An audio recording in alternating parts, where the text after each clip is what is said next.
Hey everyone, क्या हाल चाल। मैं आपका दोस्त एंड होस्ट रुहिल चारणिया आप सभी का फिर से स्वागत करता हूँ अपनी चैनल लर्न विद रुहिल में। सो बेसिकली अपनी गुजरात बोर्ड की 12th ज्योग्राफी की सीरीज हम लोग कंप्लीट कर रहे हैं। सो बेसिकली आज हम लोग चैप्टर 3 जो कि primary and secondary activities of Mankind उसको कवर करने वाले हैं। सो ये वन शॉट लेक्चर रहेगा। एज आई नो कि पहले के चैप्टर्स जो अपने चैप्टर 1 एंड 2 उसके हम लोगों को लॉन्ग वीडियोस बनाने पड़े थे, बट अब से जो नए चैप्टर्स आएंगे उसको हम लोग ट्राई करेंगे कि ये वन शॉट के अंदर ही कवर हो जाए। So let's get started. अभी ये चैप्टर क्या कहलाता है? बेसिकली सबसे पहले हम लोग डिस्कस करेंगे इकोनॉमिक एक्टिविटीज ऑफ मैन। अभी मैन की इकोनॉमिक एक्टिविटीज क्या है और कैसे यूज होती है वो हम लोग देखते हैं। So basically economic activities are essential to have better livelihood and income. अभी इकोनॉमिक एक्टिविटीज क्या, यानी कि पैसा कमाना। अभी ये क्यों जरूरी है कि भाई एक तो अपनी अच्छी लाइफ जीने के लिए और अच्छी इनकम के लिए, बिकॉज इनकम कितनी इंपॉर्टेंट है वो हम सब जानते हैं। These are classified into 5 categories such as primary, secondary, tertiary, quaternary and quinary. So basically इस चैप्टर के अंदर बेसिकली 5 एक्टिविटीज है: primary, secondary, tertiary, quaternary and quinary. So हम लोग खाली इस लेक्चर में प्राइमरी, सेकेंडरी और tertiary, basically most primary and secondary के ऊपर डिस्कस करेंगे। टर्शरी, क्वाटरनरी एंड क्विनरी ये सारे के सारे दूसरे लेक्चर्स में भी डिस्कस होंगे। Okay, so all economic activities are based on natural, human made and human resources. अभी सारी की सारी इकोनॉमिक एक्टिविटीज किसके ऊपर डिपेंड करती है? एक तो अपने नेचुरल यानी कि कुदरत के ऊपर, ह्यूमन मेड यानी कि इंसानों ने जो बनाई है वो, और human itself as a resource. Okay, in ancient time human were lived in a nomadic life. अभी आप सोचो नोमैडिक लाइफ यानी कि क्या भैया? नोमैडिक लाइफ यानी कि हम लोग कहते हैं आदि मानव, अर्ली ह्यूमंस। सो वो लोग कैसे रहते कि भाई फॉरेस्ट के अंदर ही रहते थे and mostly depend on primary activities, because उस टाइम में देखो प्राइमरी सबसे पहले तो डिस्कस करने वाले, लेकिन शॉर्ट में समझ लो। प्राइमरी एक्टिविटीज यानी कि क्या, जो नेचर से कनेक्टेड है वो। सेकेंडरी एक्टिविटीज यानी कि क्या, जिसके अंदर मशीनरीज यूज हो। एंड टर्शरी एक्टिविटीज और जिसको सर्विस सेक्टर भी कहा है। टर्शरी यानी कि जो फाइनल प्रोडक्ट है वो, एंड इसको सर्विस सेक्टर भी कहा जाता है। ओके, सो बेसिकली ह्यूमंस किसके ऊपर डिपेंड थे? अपने एग्रीकल्चर यानी कि प्राइमरी एक्टिविटीज के ऊपर डिपेंडेंट थे। Human evolution changes the lifestyle from nomadic to settled life. पहले के इंसान को देखो और अभी के इंसान देखो कितने एडवांस हो गए, बिकॉज पहले क्या है, नोमैडिक, और अभी अपनी लाइफ कैसी, सेटल लाइफ हो गई। After that human started secondary activities, okay, secondary economic activities to earn better life हो। अभी ये लोग, अभी क्या हुआ, इंसान की बुद्धि बढ़ी। उसने क्या किया कि जो बेसिकली देखे तो ह्यूमन यानी प्राइमरी एक्टिविटीज से, ठीक है, सो उसको एकदम एडवांस करता गया और सेकेंडरी एक्टिविटीज आ गई। सेकेंडरी एक्टिविटीज के अंदर क्या क्या है, मशीनरीज, वो सब कुछ ही आता है। वो हम लोग डिस्कस में पढ़ने वाले हैं आज के लेक्चर्स में। अभी सबसे बड़ा रोल कब हुआ? In the 18th century, after industrial revolution. जो हम लोग पढ़ते थे किसमें, हिस्ट्री और सब में, ये इकोनॉमिक्स के अंदर भी पूरा टॉपिक आता है, इंडस्ट्रियल रिवॉल्यूशन एंड ओसीएम जो लोगों ने कॉमर्स लिया उसके अंदर भी आता है। सो colonial exploitation took place in Asian and African countries।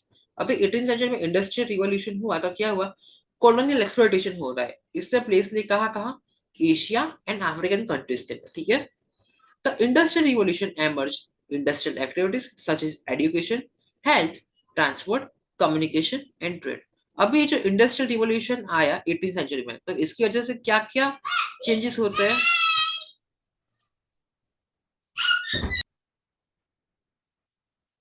सो हम लोग क्या देख रहे हैं कि भाई इंडस्ट्रियल रिवॉल्यूशन आया तो कौन सी इंडस्ट्रियल एक्टिविटीज हुई। एक तो एजुकेशन का इंपॉर्टेंस बढ़ गया, हेल्थ का भी इंपॉर्टेंस बढ़ा है, ट्रांसपोर्टेशन भी स्टार्ट हुआ, कम्युनिकेशन एंड ट्रेड ये सब कुछ भी स्टार्ट हुआ है। और बेसिकली हम लोगों की जो दूसरे आगे आने वाले चैप्टर्स है वो कौन से आएंगे, इससे रिलेटेड होंगे transport, communication and trade. Okay, information revolution, okay, information revolution of 20th century is pioneer of telecommunication technology and it emerged service industry for entire human race। अभी 20th सेंचुरी की बात देखें तो ये पायोनियर ऑफ टेलीकम्युनिकेशन, यानी कि अभी हम लोग 21 सेंचुरी में स्टार्ट। सो ये कब स्टार्ट हुई, 2000 के अंदर। सो उससे पहले फॉरेन कंट्रीज जो थी वहां पे टेलीकम्युनिकेशन टेक्नोलॉजी यानी कि मोबाइल से बात हुई ना, वो स्टार्ट हो गई थी।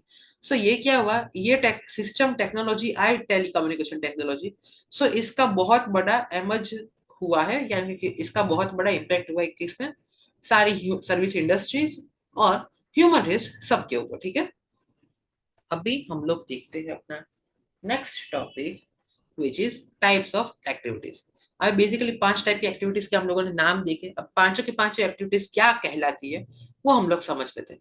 सो primary sector which is already connected with agriculture, so इसके अंदर क्या आता है, हंटरिंग एंड गैदरिंग, यानी कि इंसान जो जानवर को मारते थे वो, नॉमेडिक हर्डिंग यानी कि जो आदि मानव थे वो, animal rearing, agriculture and mining. So इसके ऊपर से ये क्वेश्चन बहुत आईएमपी है बच्चों। Okay, so let me show you. So अगर ये क्वेश्चन की बात करें तो इसके ऊपर से पूरा एक शॉर्ट नोट आ, गारंटेड शॉर्ट नोट आ सकता है। ठीक है, अभी सेकेंडरी सेक्टर। सो ये सेक्टर्स है, सेक्टर में प्राइमरी सेक्टर में जो एग्रीकल्चर से रिलेटेड है वो, एंड एनिमल है, एनिमल्स है, फिर नॉमेडिक हर्डिंग, वो सब कुछ आ जाता है। सेकेंडरी सेक्टर्स के अंदर आते हैं industries, factories and manufacturing units. ठीक है, यानी कि जो इंडस्ट्री क्या होती है, फैक्ट्रीज क्या हम लोग होती है, मैन्युफैक्चरिंग यूनिट्स, वो सब कुछ इसके अंदर आ जाता है। अभी जिसको टर्शरी एंड सर्विस सेक्टर दोनों कहा जाता है, इन दोनों इंटर रिलेटेड भी है। सो इसके अंदर आ जाती है अपनी medical, education, technology, transport, service industries like hotel and tourism.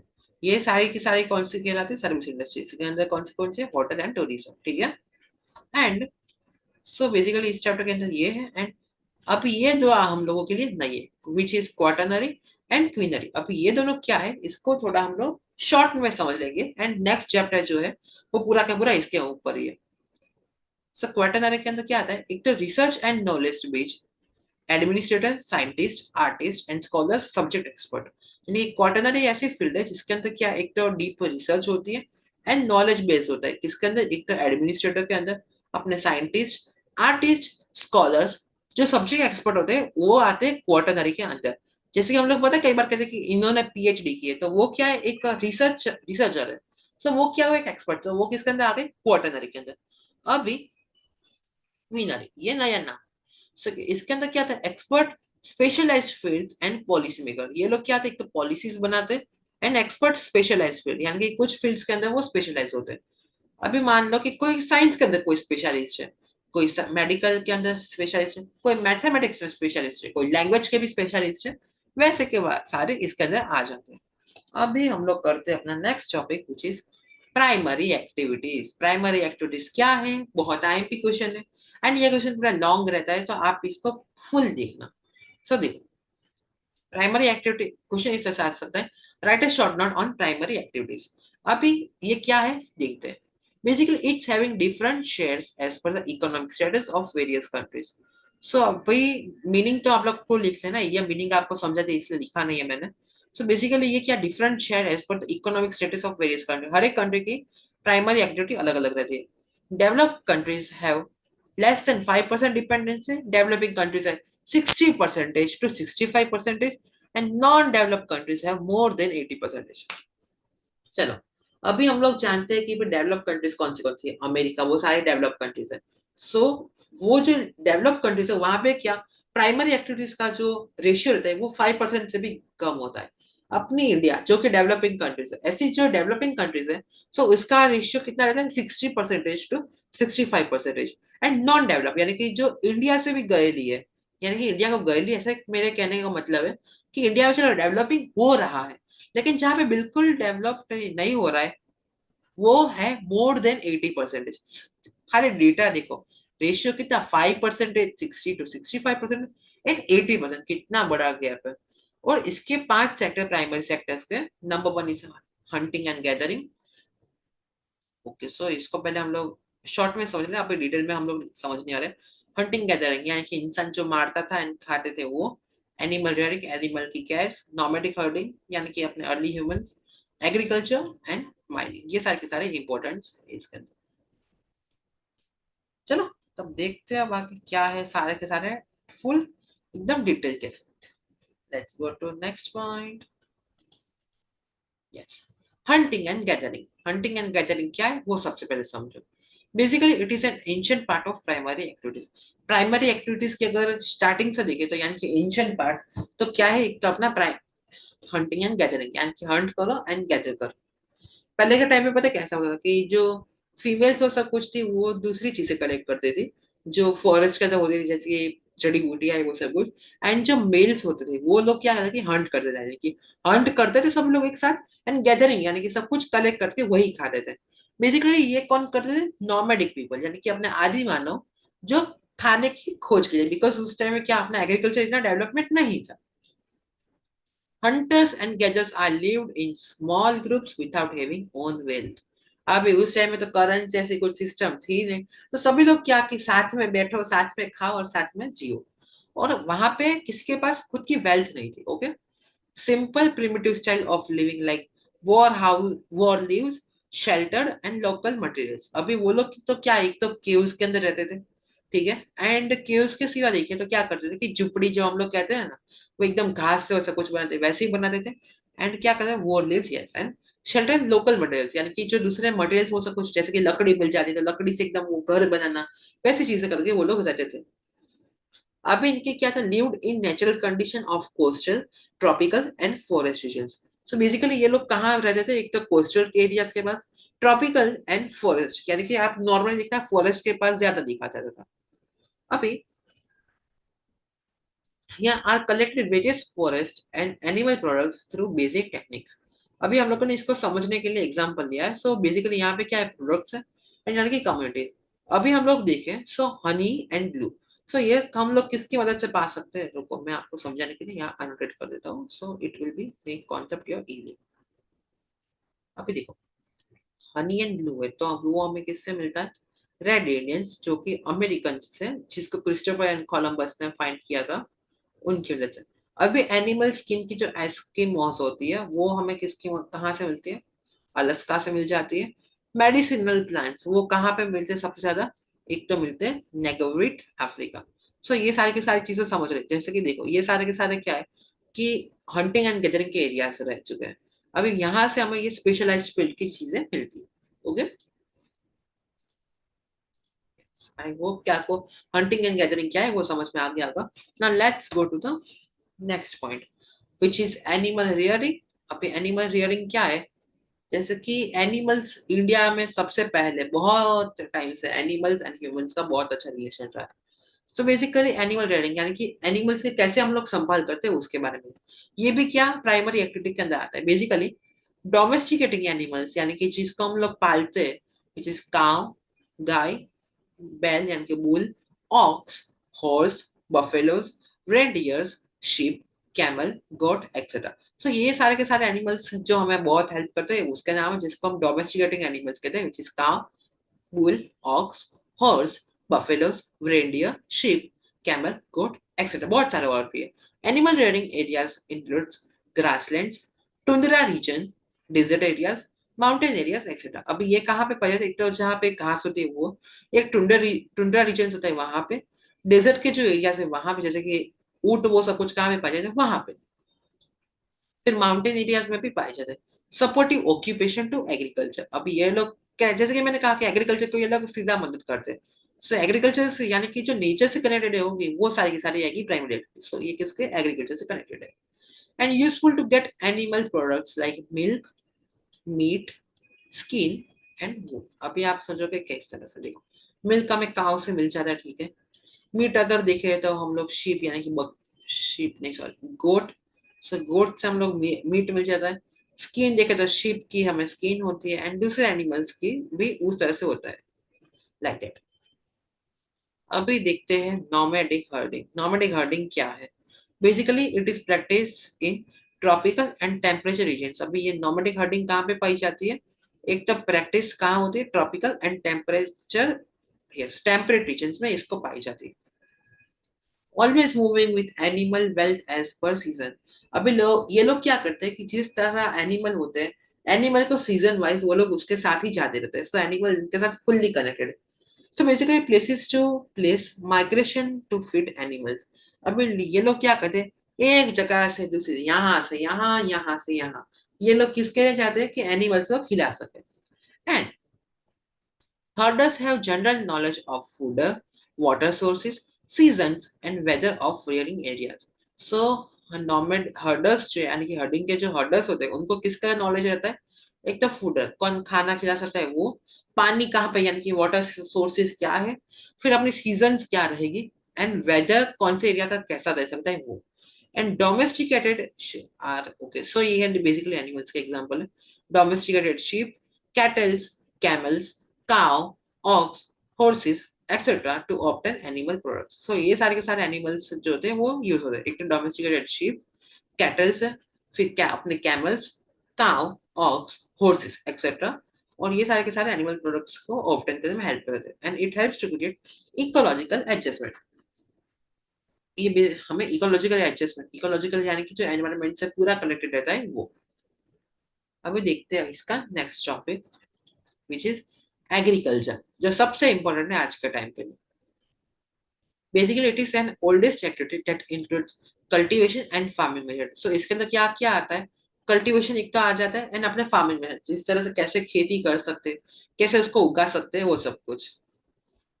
Most important primary activity, अभी आपको कोई 1 मार्क में पूछे कि कौन सी एक्टिविटी सबसे इंपॉर्टेंट है प्राइमरी में, तो वो इसका सिंपल आंसर है एग्रीकल्चर। ठीक है, अभी हम लोग ठीक है। So yes, most important, and ये कितना, more than 65% of people involve in it, यानी कि प्राइमरी में जो एक्टिविटी है उसमें सबसे ज्यादा लोग किसमें ज्वाइंट है, अपने एग्रीकल्चर पार्ट में, यानी कि खेती बाड़ी में। सो कितने हैं, 65%। Essential activities of begin world trade, और ये हम लोगों को अपने वर्ल्ड ट्रेड करने में भी बहुत मदद, जैसे कि अपने इंडिया।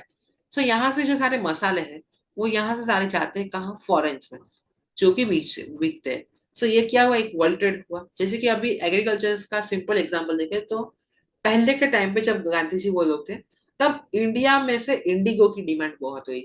इंडिगो यानी कि ये लोग क्या करते कि जो फॉरेन कंट्रीज थे, indigo as a one type of flower and इसकी खेती होती थी।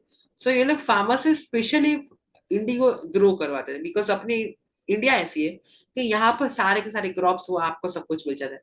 एंड आई थिंक आप लोगों ने जो आपके स्कूल में इंग्लिश के चैप्टर्स पढ़े उसके ऊपर भी पूरी स्टोरी मुझे कहने की जरूरत नहीं, बिकॉज इंग्लिश में पूरी की पूरी एक चैप्टर नाम है द इंडिगो, जो पूरा का पूरा गांधी जी से कनेक्टेड है। सो ये हमें वर्ल्ड ट्रेड करने में भी हेल्प करता है। अभी फार्मिंग मेथड्स के अंदर कौन सी आती है, एक्स्ट्रा एक्सटेंसिव है, इंटेंसिव है, jhum and plantation, jhum plantation and wet and dry method. ये सारे के सारे अलग अलग मेथड्स हैं। ये हम लोगों ने 10th स्टैंडर्ड में जो ज्योग्राफी कवर किया था, टाइप्स ऑफ फार्मिंग मेथड, जो कि अलग अलग थी। इसमें से जो मेन इजी एंड आईएमपी है वो सारे के सारे जूम मेथड है, प्लांटेशन है, फिर वेट एंड ड्राई मेथड है, ये सब कुछ है। और एग्रीकल्चर के इन्फ्लुएंसिंग फैक्टर्स अगर हम लोग देखें तो number 1 is whether, number 2 is climate, number 3 is rainfall, number 4 is soil, number 5 is relief feature, कैसा वेदर है, कैसा क्लाइमेट है, रेनफॉल कितना हो रहा है, कौन सी सॉइल पे क्या उगा रहे हैं, एंड इसके रिलीफ फीचर्स क्या है, ये सब कुछ। Allied activities depend on agriculture. अभी कौन से अलाइड एक्टिविटीज है जो कि एग्रीकल्चर के ऊपर डिपेंडेंट है, वो हम लोग देखें। सो एक तो है एनिमल रेडिंग, एनिमल रेडिंग यानी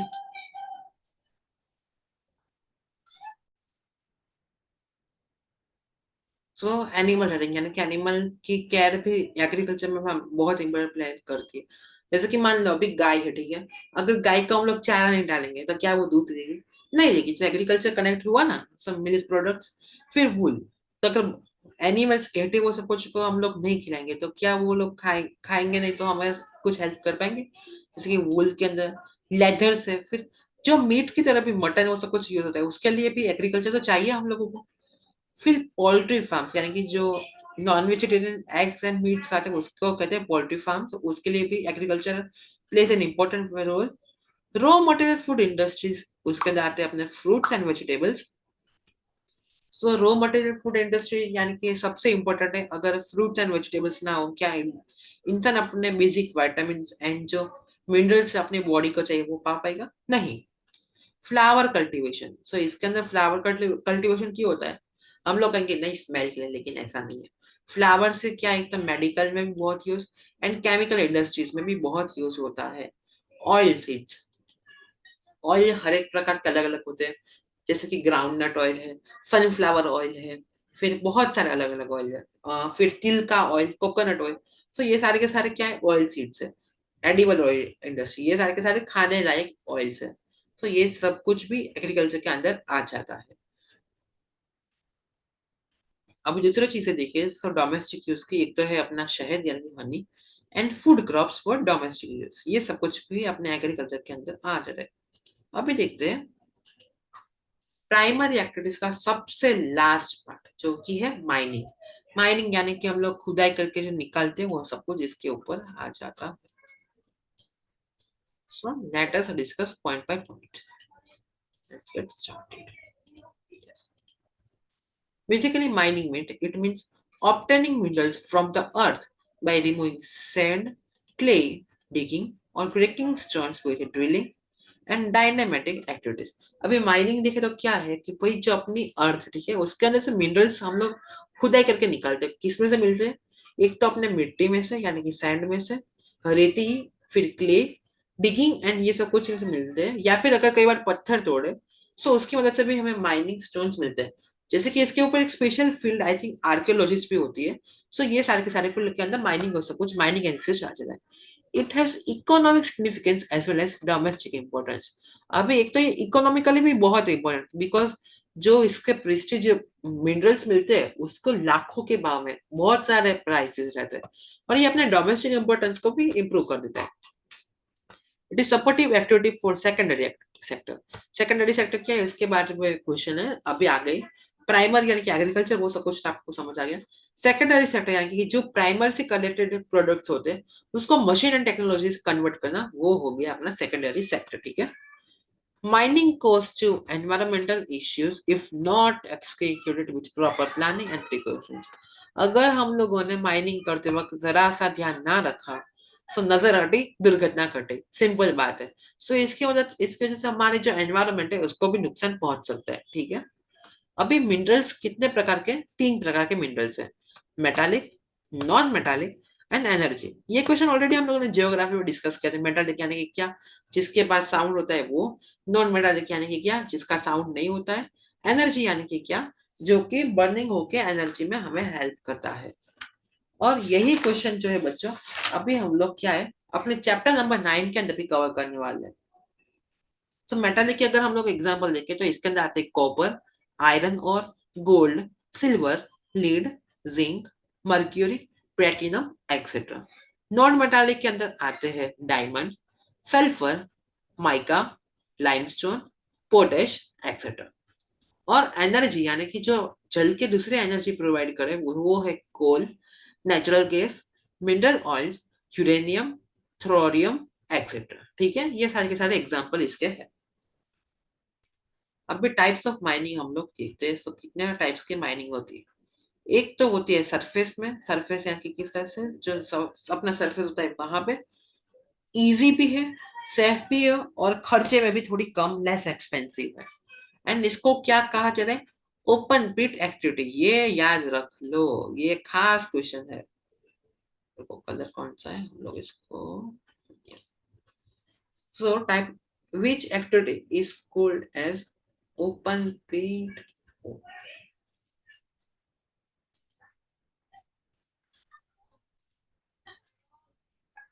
Yes, sorry for, yeah. So this activity is considered as open pit activity. Open pit activity यानी कि क्या कि जो सरफेस से पाई जाती है उसको कहा जाता है ओपन पिट। इजी भी है, सेफ भी है और लेस एक्सपेंसिव भी है ये।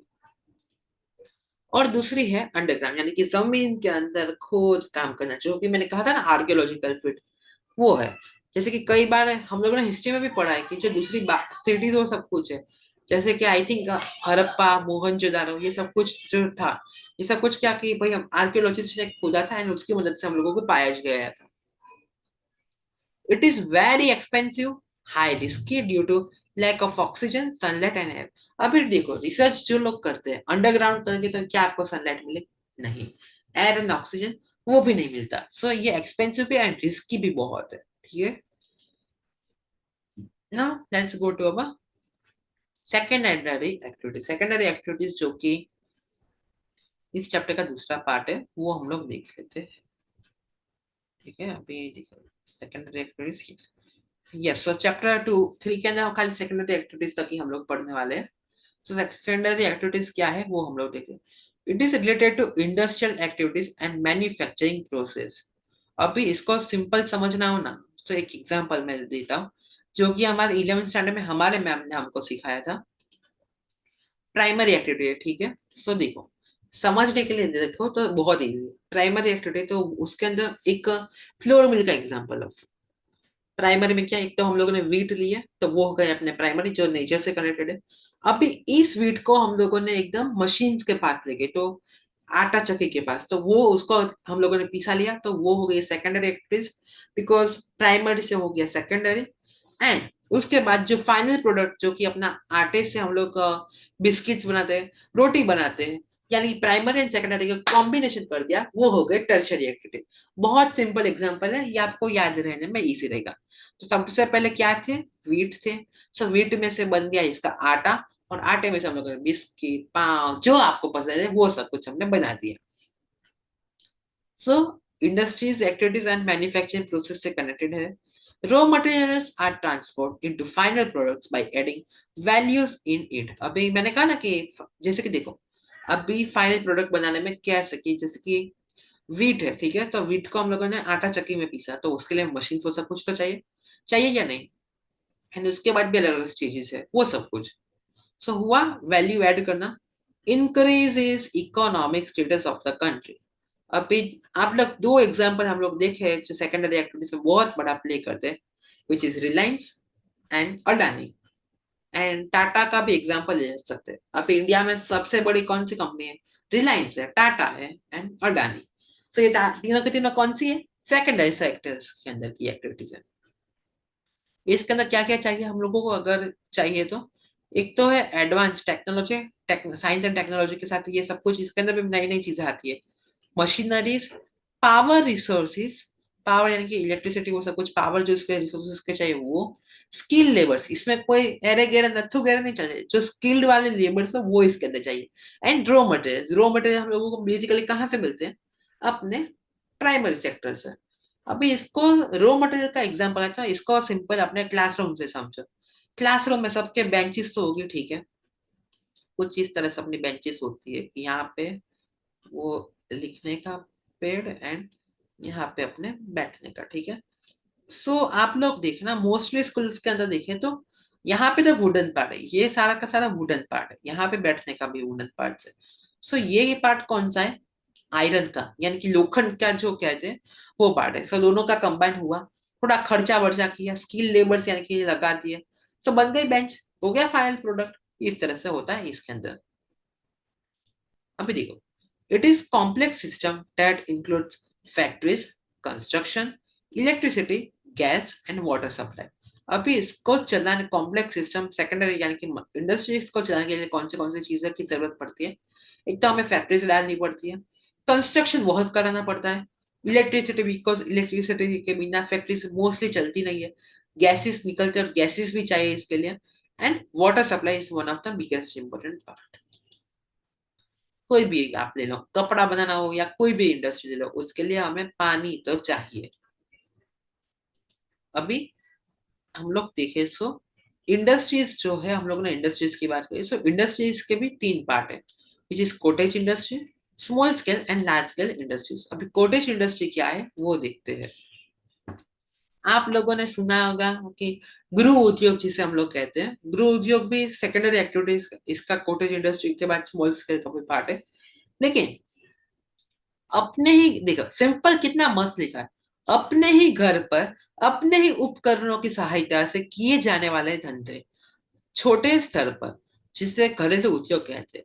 सिंपल मान लो कि इसके अंदर क्या क्या होता है कि भाई आपके पास जो घर में प्रोडक्ट होते हैं, सो उसको ही आप लोग एक एज अ रिसोर्स बना के उसको बेचते हैं, सो वो हो जाता है कोटेज इंडस्ट्री। अभी इसका एग्जाम्पल देखें, सो एक आंटी है, ठीक है, कच्छ के है वो। अभी वो देखो तो आप लोगों ने कच्ची का वो भरत वर्क सुना होगा। सो बहुत अच्छा एकदम वो वर्क काम करते। सो वो वर्क काम करते, तो उन्होंने स्टार्टिंग कैसे की थी भाई, एक खुद वो वर्क करते थे एंड चीजें बेचते थे। सो इससे लोग इन्फ्लुएंस हुए। सो फिर उसके सो उन्होंने और डिमांड की। सो आंटी ने क्या किया कि फिर सभी सभी जगह पे दो चार लोग और रखे, और दो चार लोगों के साथ वो क्या अपनी फिर कच्ची वर्क वो सब कुछ करने लगे। सो ये क्या हुआ, कॉटेज इंडस्ट्री हुआ। ये खाली समझने के लिए एग्जांपल, अभी अपनी बुक के अंदर आ जाए, बिकॉज हमें लास्ट जो लिखने का बुक का ही है। So it is N smallest production unit skilled craftsmanship involve. अभी स्किल्ड यानी कि जो हम लोग कितना आर्टिस्ट कलाकार, जैसे कि कोई आप लोगों ने सुना होगा कि वो जो वास की बास्केट बनाते हैं, वैसी सारी, जैसे कि यहाँ पे आप फोटो देख सकते हो। सो बेसिकली इनको मैं आपको जूम करके दिखाता हूँ। यस। सो आप लोगों ने कई बार सुना होगा कि भाई खा कुछ चीजें तो ऐसे ही करते थे ये लोग। स्किल क्राफ्टमैनशिप यानी कि स्किल स्किल इन द बहुत जरूरी है। कई बार आर्टिस्ट जैसे हम लोग कहते हैं use of locally available materials, जैसे कि कपड़े है, ठीक है। सो कपड़े की हम लोग क्या क्या बना, बैग बना सकते हैं, कितनी सारी चीजें हैं। हम लोगों ने देखा होगा कि हम मार्केट में भी अब तो ऐसी बहुत सारी जूट बैग्स है, ये सब कुछ मिलता है। ये सब कुछ क्या है, एक कॉटेज इंडस्ट्रीज भी है। It includes very low production cost and use of traditional method. खर्चा भी कम है और अपना ट्रेडिशनल मेथड्स भी ये इसके अंदर इंक्लूड हो जाते हैं। अभी एग्जांपल देखो तो जूट बैग्स है, क्ले यूटेंसिल्स यानी कि मिट्टी के बर्तन। अभी देखो पहले के टाइम पे खाली मिट्टी के क्या आते थे, मटके आते थे। अब तो आज के टाइम में आप देखना मोस्टली जगह पर मिट्टी के बर्तन भी मिलते हैं, फिर मिट्टी के वो कुल्हड़ मिलते हैं। ऐसी अब तो मिट्टी के पानी की बोतल भी आने लगी है। तो ऐसी सारी चीजें, ये सब कुछ क्या है, कॉटेज इंडस्ट्रीज है। एंड बैम्बू का भी बहुत अभी एक्सेप्ट और बहुत सारे चीजों का भी यूज होता है। अभी इसके अंदर कौन सी कॉटेज इंडस्ट्रीज के अंदर कंट्री आती है, सो अपना एशिया आता है इसके अंदर, एंड अफ्रीकन। सो ये दोनों कंट्रीज के अंदर कॉटेज इंडस्ट्रीज पाई जाती है। आई होप आपको कॉटेज इंडस्ट्री वाला टॉपिक समझ में आ गया होगा। सो इसके लिए अभी हम चाहते हैं अपने नेक्स्ट टॉपिक पे, which is small scale industries. बहुत इजी एंड कॉटेज इंडस्ट्रीज का आप अपडेट वर्जन समझ लो। कॉटेज इंडस्ट्री स्टेप 1 है, तो स्टेप 2 है अपना स्मॉल स्केल इंडस्ट्रीज। हर किसी ने लिज्जत पापड़ तो खाए होंगे। मैं यहाँ पे पेड प्रमोशन करने नहीं आया लिज्जत पापड़ का, सिंपल खाली एक एग्जांपल, ये मुझे बहुत इन्फ्लुएंस करता है। सो लिज्जत पापड़ की आप लोगों को स्टोरी पता है क्या कैसे स्टार्ट हुई थी? सो लिज्जत पापड़ के जो फाउंडर एक आंटी है, उनका नाम मुझे अभी याद नहीं है। सो वो आंटी ने क्या किया था कि पापड़ एकदम वो घर पे एकदम ऐसे बेलना चालू किए थे। फिर वही पापड़ जो थे वो बहुत फेमस हुए। और वही पापड़ में फिर ऐसे आप यहाँ पे फोटो देख सकते हो कि ये सारे के सारे लेडीज जो है महाराष्ट्र के अंदर पापड़ का स्टार्ट किया था। सो ये सारे के सारे ने फिर क्या किया, उन्होंने हायर करने चालू किए। सो हायरिंग की तो सभी लोग क्या करते, मिलके पापड़ बेचते थे एंड बनाते थे। अभी महाराष्ट्र और बॉम्बे में आप लोग देखना तो वो वहां पे घर एकदम छोटे छोटे होते हैं। सो अगर इस तरह से फिर वो क्या करते हैं आंटी, कि जो लिज्जत पापड़ की उनकी सीक्रेट रेसिपी है, वो इनको आटा बना के देते थे और ये लोगों को क्या करने का होता था कि वो पापड़ को उस पर्टिकुलर टाइम के अंदर बनाता रहता था। सो ऐसे घर से ये घरेलू गृह उद्योग से स्टार्ट हुआ था। और अभी देख लो लिज्जत पापड़ वर्ल्ड फेमस है। वर्ल्ड फेमस का सर, बिकॉज लिज्जत पापड़ ऐसे पापड़ है कि सबको पसंद है। सो ये एग्जांपल किसका हुआ, स्मॉल स्केल इंडस्ट्रीज। अभी हम लोग समझते हैं use of machine and semi skilled labour. यहाँ पे मशीन का आप देख सकते हो जैसे कपड़े की फैक्ट्री का है, ठीक है, छोटी सी लेवल पे। और सेमी स्किल यानी कि आंटी ने सिखाया होगा कि भाई पापड़ कैसे बेलते हैं। फिर चलो आटा तो वो देते, लेकिन पापड़ बेलने का कितनी थिकनेस रखनी है, कैसे सुखाना है, ये सब कुछ क्या हुआ, सेमी स्किल लेबर हो गए। एक्सटेंसिव देन कॉटेज इंडस्ट्री, जैसे कहा इसका वर्जन, नया वर्जन है small scale industry, sorry cottage industries का। More employment opportunities for locals. अभी देखो, अभी एक जो लिज्जत पापड़ का ही हम लोग एग्जांपल लेके समझे केस स्टडी में आज की अपनी। सो देखो, मोर एम्प्लॉयमेंट अपॉर्चुनिटीज उस टाइम पे क्या था, एक तो वुमेन्स को कुछ खास पगार ऐसा कुछ अपॉर्चुनिटीज नहीं थी। सो इन लोगों ने पापड़ बनाए तो कोई फ्री में तो बनाते होंगे नहीं। सो ये सारे के सारे को क्या एक ऐसा एम्प्लॉयमेंट मिला या नहीं? अब जैसे कि आप यहाँ पे देखो, ये लोग एकदम टेलरिंग का वर्क करे, सो ये सारे के सारे को क्या एम्प्लॉयमेंट मिला। Minimum space and capital. अब भाई लिज्जत पापड़ की जैसे की बात की तो इसकी शुरुआत खाली एक रूम से स्टार्ट हुई थी, और आज देख लो वर्ल्ड वाइड कितना फेमस है। Like that. अभी इसके एग्जांपल देखे तो क्लोथ्स, टॉयज यानी कि क्लोथ्स यहाँ पे हो गया, फिर खिलौने की factories, toys, leather, edible oils यानी कि जो हम लोग पता है फेमस सिंटेल वो सब कुछ के एडिबल ऑयल्स की उसके भी इंडस्ट्रीज होती है, जिसको गुजराती में पर्टिकुलर हम लोग घानी कहते हैं कि घानी में चीन है।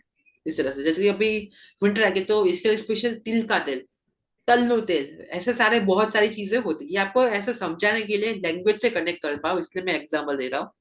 फर्नीचर्स, पिकल्स एंड पापड़।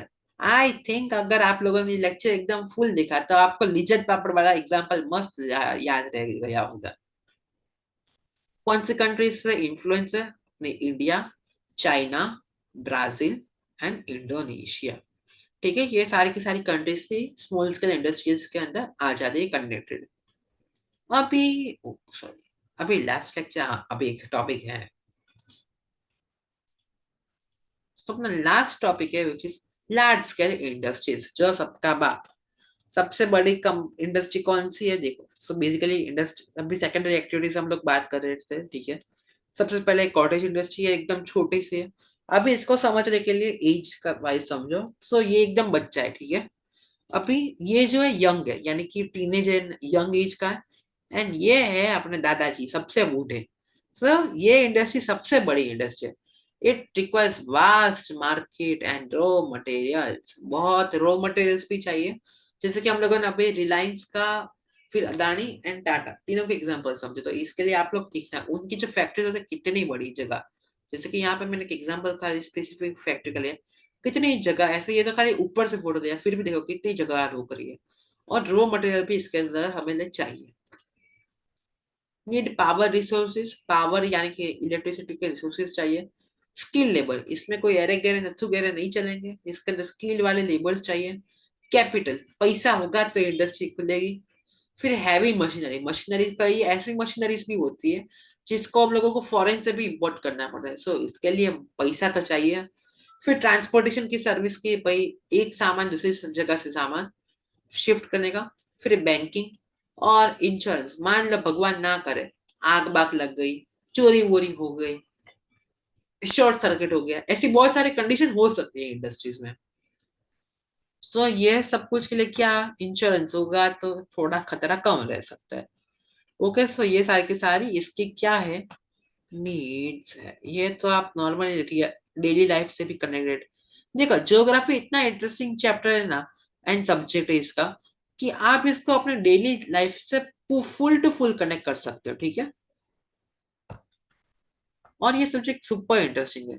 अभी देखो, सो develop after industrial revolution, industrial revolution को मैं जहां मिल जाए ना एक स्टार दे ही दो, बिकॉज सारे के सारे चेंजेस इंडस्ट्रियल रिवॉल्यूशन के बाद ही हुए हैं। सो इंडस्ट्रियल रिवॉल्यूशन आया अपने, तब उसके बाद क्या हुआ, इसका डेवलपमेंट थोड़ा ज्यादा बढ़ने लगा। अभी इसका एग्जाम्पल देखे तो हम लोगों ने बात तो कर ही ली है, रिलायंस टाटा एंड वो सब कुछ, लेकिन फिर भी देखो, ऑटोमोबाइल्स कंपनी, फिर आयरन यानी कि आयरन एंड स्टील की कंपनी, सीमेंट बनाने में, एंड पेट्रोकेमिकल्स। जैसे कि अभी आपको कोई पूछे पेट्रोकेमिकल्स उसकी सबसे बड़ी कहाँ है, तो आप लोग सिंपल कहोगे जामनगर में।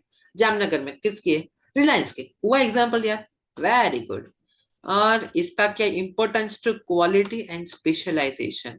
अभी इसमें ऐसा है कि बहुत सारे कंपटीशन है। सो सबसे बड़ा इंपॉर्टेंस किसको दिया जाता है?